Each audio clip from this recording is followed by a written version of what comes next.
Alright, welcome back to the channel. My name's Harrison. Today we're going to pick up another car. Those of you who know me know that I have a 1991 Miata that is my absolute pride and joy. It was my first car. Had it for almost 10 years now. A local deal came up on another Miata, a second gen.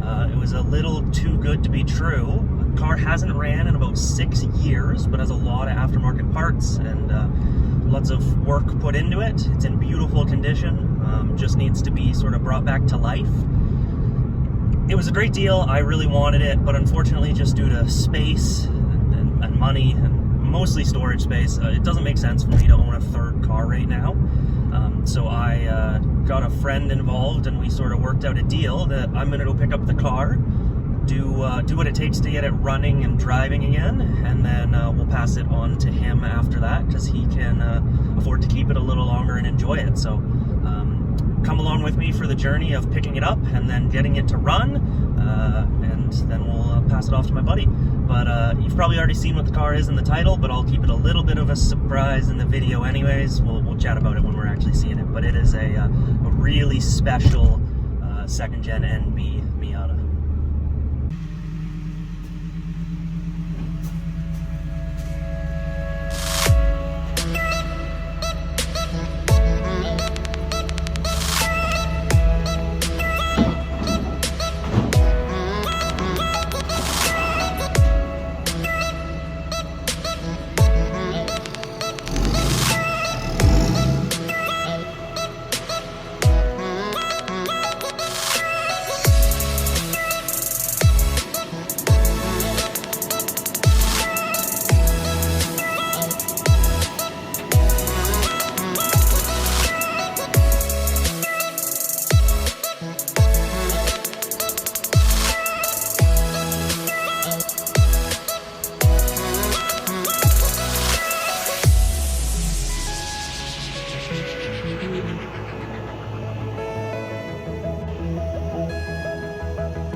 Alright, so the Miata made it here in one piece. Original tow truck showed up, and unfortunately he didn't like how low the car was. Better safe than sorry.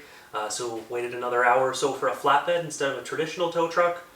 Got it brought home. He was able to drop it right into the garage for me, which was nice. And now we start the project of getting it back up and running.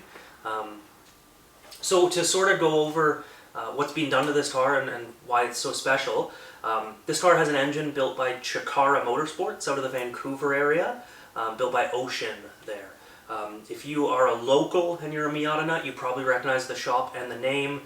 Even if you're not local, you might. They specialize in high compression, naturally aspirated builds, lots of stuff with individual throttle bodies and whatnot. This car is a bit of a softer build from them, if you will, a bit more streetable. So this car has Tota pistons, Marua connecting rods. The car has been, everything's been overboard. It's got about a 1.9 displacement now. Car has an 11:1 compression ratio. Instead of going the individual throttle body route, which I love for the response and the noise, but it can be a bit finicky for tuning and setup. This car has a European or Japanese market flat top intake manifold. Unfortunately, the car is running on its stock ECU, so I've been told that it still runs alright, but it's probably not optimal, probably not making all the power it could. But I think it'll be a healthy, fun little setup, and I'm going to get it running nice, and then send it off to my friend after a couple months of enjoying it, probably. Alright, so now that it's here in the garage, give you guys a bit of a walk around of the car.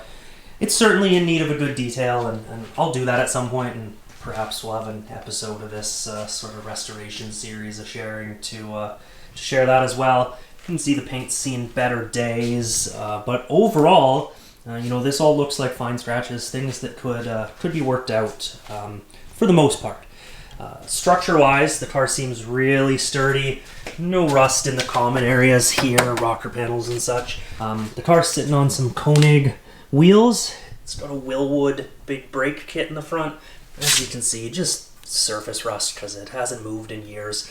That'll come off after the first good brake application. Came with a second set of wheels and tires as well.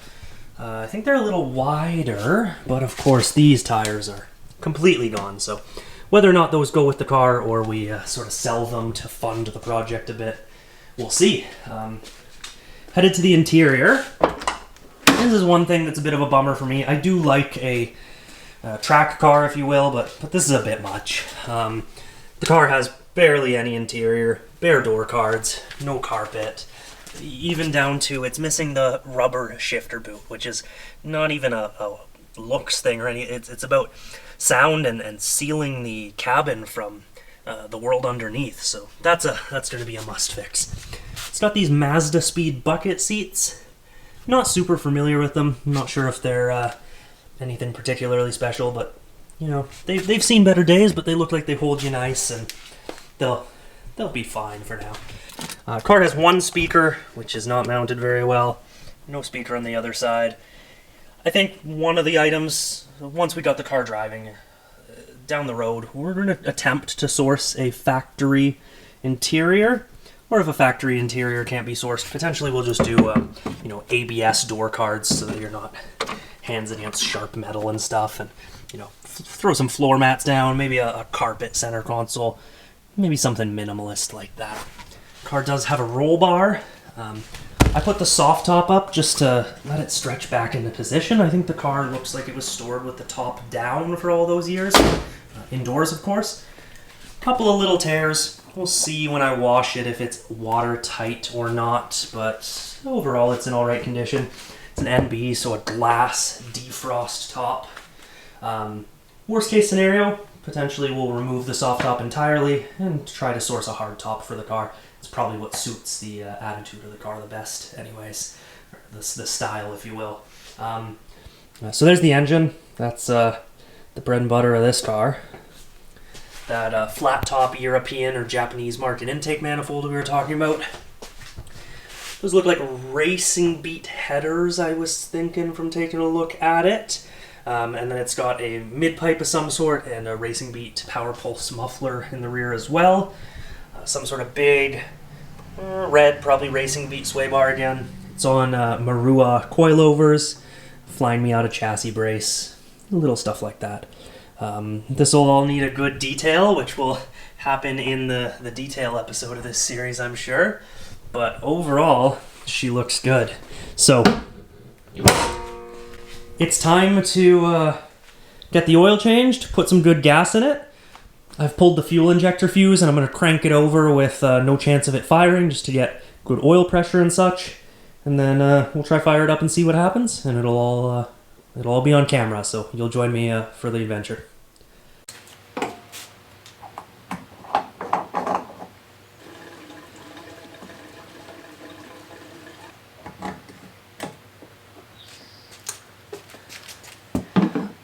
We're going to put the second tank in because I'm just that confident, or cocky, I guess.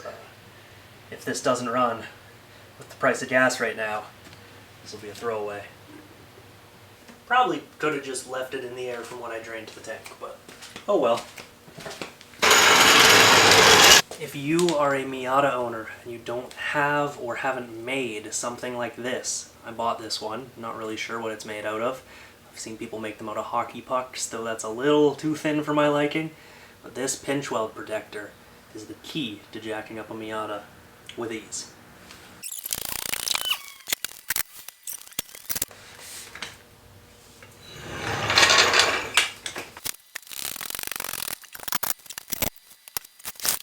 And after you've jacked up any car, always do a quick safety wiggle. On a Miata with a roll bar, it's pretty easy. She's not going anywhere. Alright, now, the moment of truth. Can I change the oil in this car without getting it all over myself and the garage floor? This is probably the 100th Miata oil change I've ever done, and it could go either way. I'm going to set the camera down, change out of my favorite shirt before I make a mess of it, and yeah, we'll see how this goes.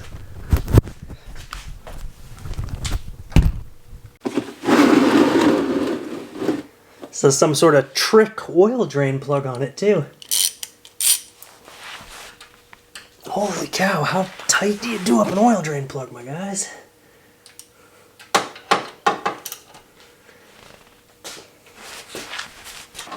I'm gonna go for some leverage. That's not good. Now, let's hope that this is because I'm doing it on my back on the ground, not on a hoist. Not because some gorilla did up the drain plug and stripped the pan.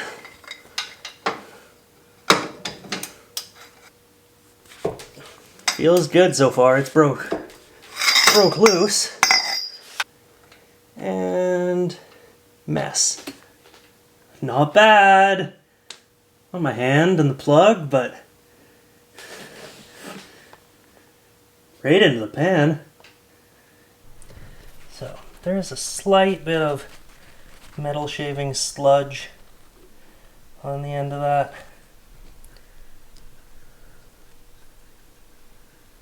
It feels super fine. I think it's probably nothing. I think we're good to go. Alright, time to top her off. Fresh oil, and it might be time to see if she starts.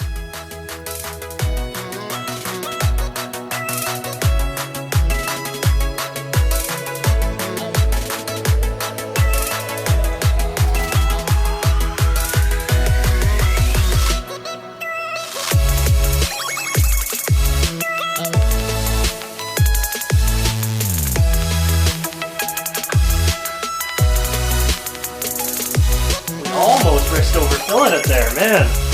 I need to be more careful. Alright, so I've got the fuel injector fuse pulled so that the car won't start. Turn it over by hand so we know that everything's spinning right. I'm gonna see if the charger has gotten enough juice into the battery to turn it over, but I'm not optimistic there. And if not, we'll hook the Volkswagen up with some jumper leads and get her spinning, build some oil pressure, get oil everywhere in the engine that it hasn't been in years, and then if everything sounds alright with that, we'll put that fuel injector fuse back in and see what happens.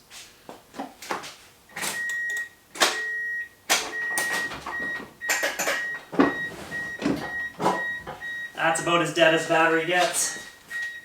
Although the car's beeping, so not quite as dead as it gets, but pretty damn close.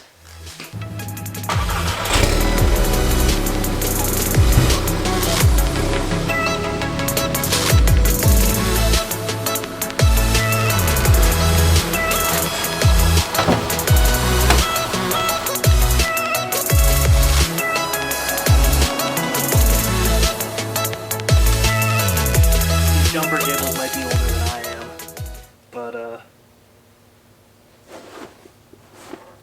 should still work. It's just wires. Now we'll let it run for a bit, see if this works. Unfortunately, if it does start, it'll be drowned out by the noise of the direct injector ticking, but it is what it is.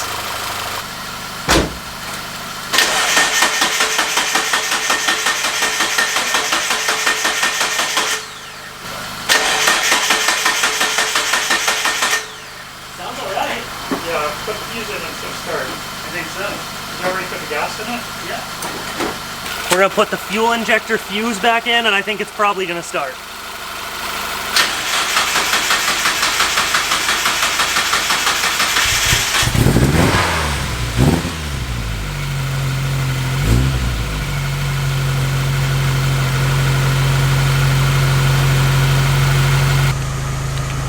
It runs! It's got a bit of a misfire. I think it's a coil pack. I was told that might have been an issue when it was parked. Got that on order, should be here in 4 or 5 days. I'm going to do coil packs, spark plug wires and plugs. Hopefully that clears the misfire. But I'll give it a couple of misfirey revs for the camera so you can hear it, and then we probably won't start it till parts show up and it's ready to run right. But fire's up, so didn't waste our time.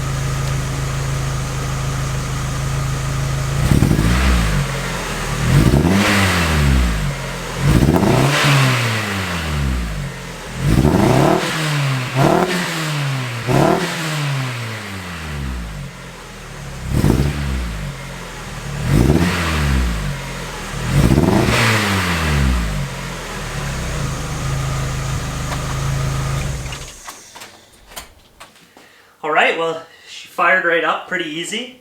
Valve train's pretty noisy on the engine, but I think that's to be expected with the upgraded components. It's got a bit of a misfire. I was told that might have been an issue when it was parked. They thought it was a ignition coil pack.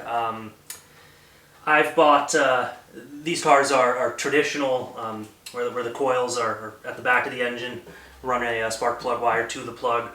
There's 2 coils for the 4 cylinders. Just gone ahead and ordered both of them. We're going to replace that. We're going to do fresh spark plug wires and fresh plugs, and hopefully after that she idles a lot nicer, revs up smoother. I think probably the next video in this series will likely be me giving it a detail, because it doesn't have to run nice for that. Give it a nice tidy the engine bay, just get the years of dust off of her. And then after that, once the parts have arrived in the mail, they're already ordered. Once the parts have arrived, I think it's do a couple more basic things, throw some registration and insurance on the car, and take her around the block, see what happens, and continue from there. So with that, that's the end of episode 1 of rescuing this built engine 99 NB Miata. To be continued. This will probably end up being a 3 to 5 part series of getting it running and driving, and who knows, maybe I'll do a couple of drive videos, some nice cruises. Maybe we'll take it to an autocross or a track day. Then we'll sell it off to my friend.